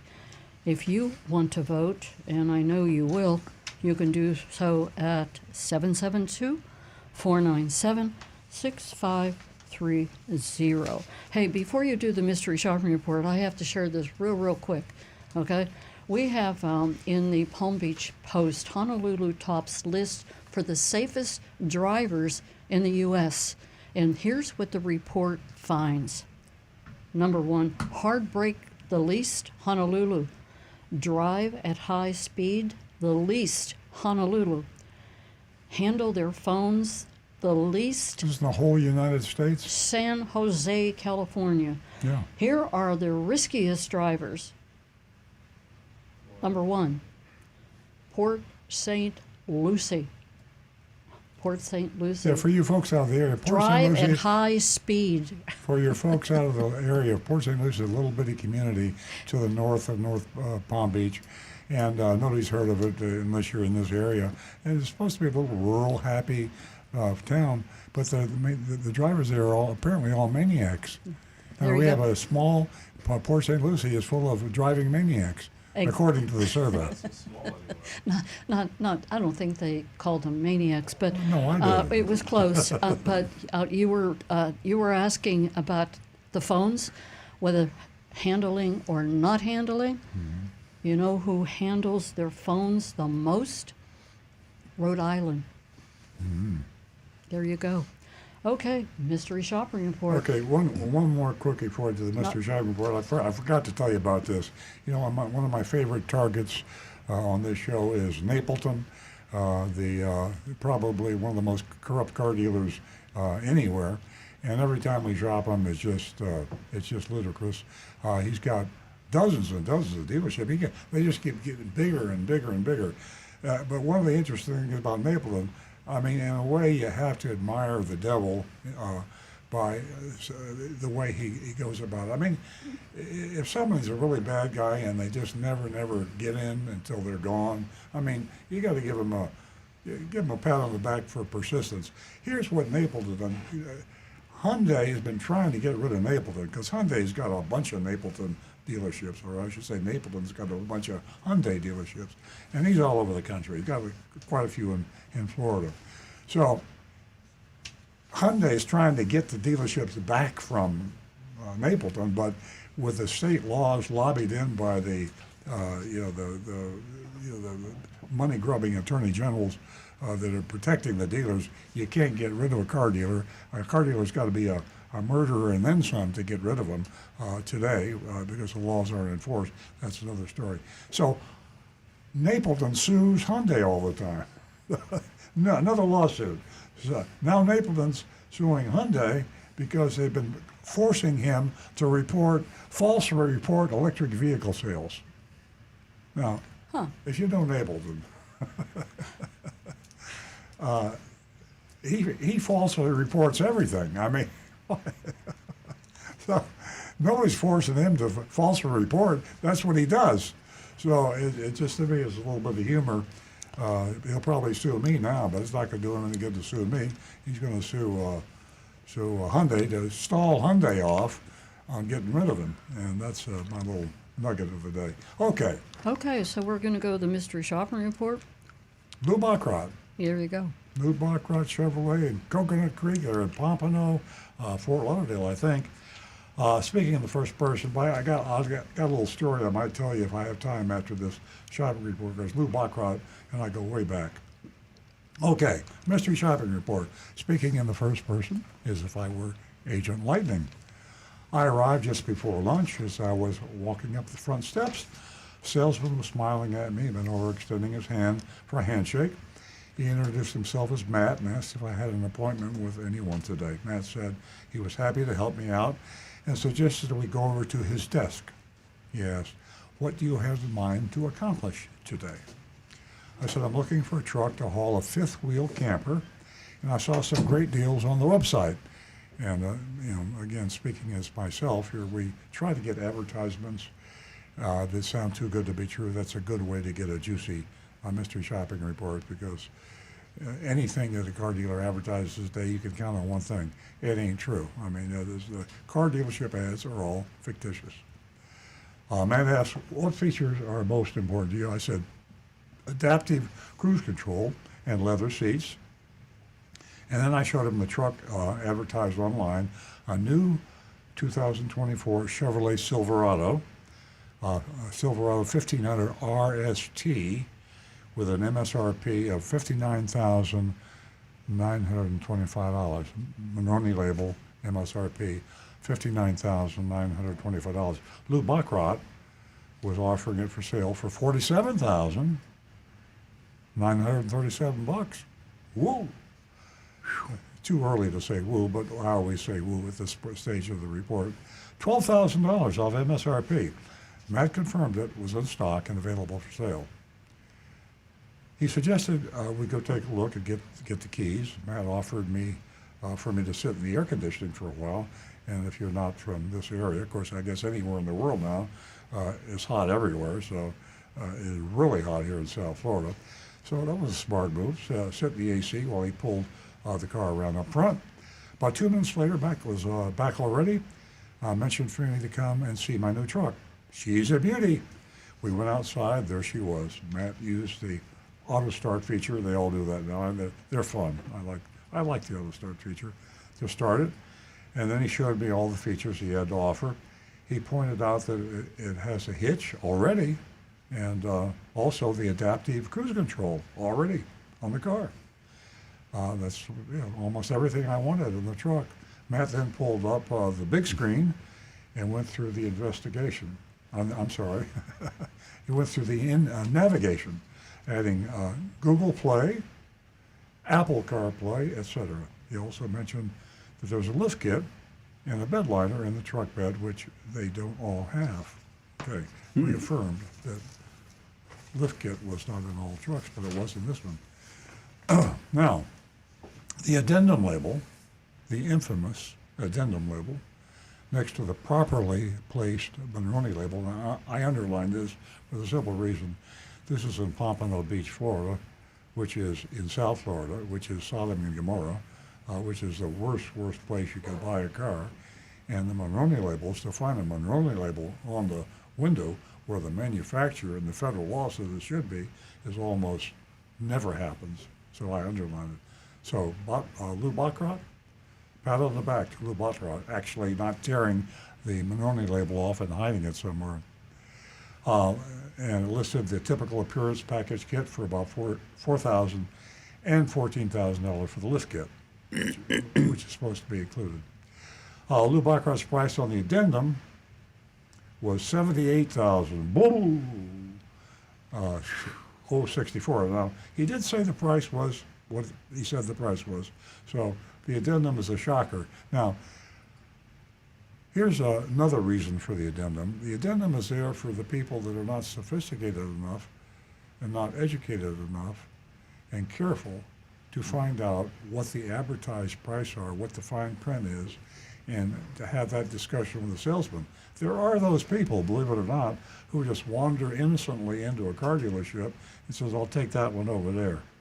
Now, when you do that, hey, what can I tell you? You're gonna get hosed big time. But that's the reason the addendum is there, because if you said that, I promise you that the salesperson is going to say, no, you can't pay that. He gets paid 25% of whatever he sells the car for. So if he can get another $14,000 on addendums and junk fees and the rest of it, he's not going to volunteer that information. You're going to pay. So always question the price. I said I really like it. Matt suggested we go for a test drive. I acted a little nervous and said, I think I'll leave that up to my husband. And I really just wanted to come in and take your best price, get your best price, and see if the online prices were too good to be true, like my hubby always says they are. Smart hubby. Matt assured me that they honor their online prices and that he would work to get me the best deal he could. Okay, we'll see. How soon are you looking to make a purchase, Matt said. I replied, if the price is right, possibly today. Now, if you want to get a price, you better say yes today. I mean, if you go into a car dealership and you say you're not ready to give them to buy, you're not going to get the real price. You're going to get a promise that the price will be lower than anybody else, but you won't get a price. You won't get you will not get a firm price if you don't tell them you're going to drive that car home today. Okay, we headed back inside. Matt collected some info from me before excusing himself to talk to his sales manager. He returned a few minutes later and apologized for taking so long. Matt said, I think you're going to be very happy, and laid down a worksheet. We talked about the worksheet earlier. That's the arbitration agreement, the no legal obligation, This worksheet can go up and down and sideways and means nothing. That's the piece of paper that you're working with. So he had that there, and we're going to put one on our website because earloncars.com, because a very, very smart caller said, why don't you do that? And we should have done it, but I'm going to ask my son Stu to do that. So we'll have it up by next week. Okay, the top line was thankfully MSRP, $59,925. There was a $12,000 discount. Whoop, good discount. Making my adjusted price $47,937. They added and inflated, here we go, the additions, $699 in DMV, that's Department of Motor Vehicle Fields. Now that's inflated because we know the tax and the tag aren't that much, so that's inflated. We don't know by how much. I'd say probably a couple $100. And here's a doozy, $1,693 junk fee they called a processing dock fee. Oh man, that's a doozy, isn't it? $1,693 processing dock fee. Matt explained the big discount came courtesy of some very aggressive factory incentives. I noticed that the total out-the-door price was less than MSRP. There you have it, folks. A year ago, that out-the-door price would have been way over MSRP. Good times are coming back slowly, too slowly, but they are coming back. So here we actually have a price below MSRP in spite of the junk fees and the processing fees and the rest of it. And what part of that is due to aggressive factory incentives. So you will see that too, but it's all money, right? And be very careful when you buy a car today, because you might not know about the factory incentives. And when you get into the box, the finance department, and they start throwing these papers at you in a white blur, and they got the pen in your hand and they're rubbing your fingers over the paper, you're signing stuff you don't even know what you're signing. And one of the things you might be signing is you assign all factory incentives to the dealer. Now that could be a customer incentive, and you might have a couple $1,000s that they advertise they're going to give you if you buy this car. But if you don't know about it, you ain't going to get it. You're going to assign it to the dealer, and you'll never know you did it. And you'll put it in his pocket. That's profit. And that's what happens in the box. I noticed that the total out-the-door price was less than MSRP. I also noticed, and that's good news, that the worksheet did not reflect the inclusion of lift kit. Now, I find it hard to believe after he affirmed that multiple times in writing, they would dare to try to slip that little lift kit back in on top of that price that they just gave you. I don't think they would, but I don't know. I thanked him for his time, Matt, that is. So I'd be in touch after I talked with my husband. Matt asked me to please give him a moment. Just a moment. Got to get Kenny. Got to get my sales manager. Same old, same old. The name of the game. A few minutes later, we returned with Kenny. Matt introduced him, and Kenny explained that it's a great deal on this truck, on his truck. They always call it their truck. And usually you only get special financing or deal discounts, but he could probably work something out. Probably get both if I decide to buy today. He went on to say that GMC offers annual percentage rate incentives or dealer discounts, but not both. They're virtually always excluded, one or the other, so that's an accurate disclosure. I won't get off into that, but you basically will use the APR if you're going to finance for a long time, which most people do, unfortunately. And your cash incentives are usually less because of the high interest rates if you're going to finance through the dealer, which you shouldn't, but if you have to. I then asked, does the truck come as it sits right now with the lift kit at that price you showed me? They both assured me it does. So it did, it didn't, it did, it didn't, and the last that I walked out the door it is included. A small bucks anyway. I thanked them, said I'd be in touch. Right. Okay. South Florida, Pompano Beach, Florida, a shopping report, which is a special category of car dealers, as I've said many, many times. So we grade on the curve. That means C. The average dealer down here is pretty bad, so the average dealer down here gets a C. If we didn't have a passing grade there'd be no place to buy a car in South Florida if you looked at our list of recommended car dealers. And that's on EarlOnCars.com. So go www.EarlOnCars.com, recommended dealer list, and you have a dealer do not buy list. Don't touch those with a 10-foot pole. Those are dealers that are terrible, and they will lie and cheat and steal and break the law. But if they're on the recommended list, they're still gonna, be pretty fluffy with you, but you got to be careful. So take the dealers with the higher scores. So you'll call in the show and you'll please don't give an A unless this dealer can walk on water, and there aren't any dealers that can walk on water. So if it's an average dealer for South Florida, give them a C. If they're really bad, I'm not going to tell you can't give an F. If you want to fluck a dealer, fluck a dealer. But remember, we say to them, you will never sell a dealer a car in South Florida if we have our way. And we put them on the do not buy list. That's pretty severe. And if we say A, we don't like to say that either, because I don't know a dealer here in South Florida that I could say that you could just walk in and buy a car and forget about it. I mean, there aren't any. So C is average.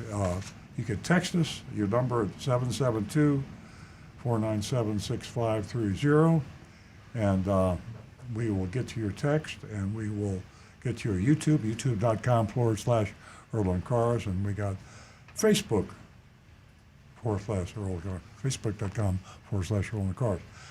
Let's hear what votes we have. Rick, you got anything coming in? Okay. We will start with Jonathan in Palm Coast. He says, Lou Baccarat originally offered under MSRP, but ended up way over MSRP. No. The addendum level is nothing but a laundry list of useless fraudulent fees and add-ons. Yep. Bait and switch, dishonest, disreputable, disgusting. Whatever is less than an F is my grade. Oh, boy. They should have their own do not buy list of their own. Oh, boy. He does not like them. He's a tough guy. Bob says B for Backroot Chevrolet. Excuse me. Frank says, let's see, interesting mystery shopping report below MSRP. I'm sorry, folks. Below MSRP is encouraging. Still have to see what the out-the-door price actually would be. Oh, yes, the grade C+. And let's see now here. First channel, YouTube, nobody right here. Second channel, let's see, we are got Brian Sidlatko says, the out-the-door price is lower than the MSRP, equals A every day. Tom Steckel, C-. Too many moving parts. The F&I price will likely be higher than what was on the worksheet. I'd go to Wes Haney Chevrolet in Live Oak. Joseph Kelleher, D. Outrageous dock fee, reason for D grade. T-Cash, D+. Too much give and take. Instead of an $11K discount, then throwing on $3K in fees. Why not just offer $8K in discount with no fees? George Petrillo, State of Florida tag title transfer registration is $380. I contacted State of Florida Motor Vehicles, and that's what I was told. Johnny Z. Fradley says C. They could do better. And George says it's a D from me. Here we go. Let's see, Mark Smith at D. They could do way better than that. Cram1624 says D-. I bet they make up the difference in the F&I department. Oh, boy. For me, I'm going to say a C+. I think they actually, they put the lift kit on basically for free. Yeah. So I'm going to give them the benefit of the doubt, and I'm going to say a C+. I say, as long as you're careful, you might get a good deal there. Nancy? What does a lift kit cost, Rick? They're listing it at $14,000, and yeah, they're expensive. Okay. I haven't installed one lately or purchased one. All kidding aside, this mystery shopping report really takes my breath away. Here they have at the end in this mystery shopping report the fact that it's a special deal today, and that deal would involve special financing, or dealer discounts. But today, they'll give you both.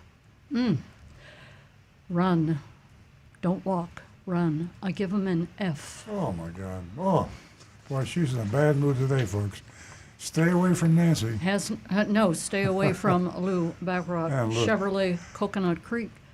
Yeah, about Lou Baccarat, one thing that I mentioned is that at one time he was a leader, and I was on the stage with him in Dallas at the NAD meeting. So this is what can happen if you let your dealership go, and that's what happens. Most people don't hang on and try to manage their dealerships, and they make a lot of money, and they move to Montana, they move to the Greek Isles. I don't know where they move to, but most of these people like Naples, they don't even know what their dealerships look like anymore, and they're in the hands of the mercenaries.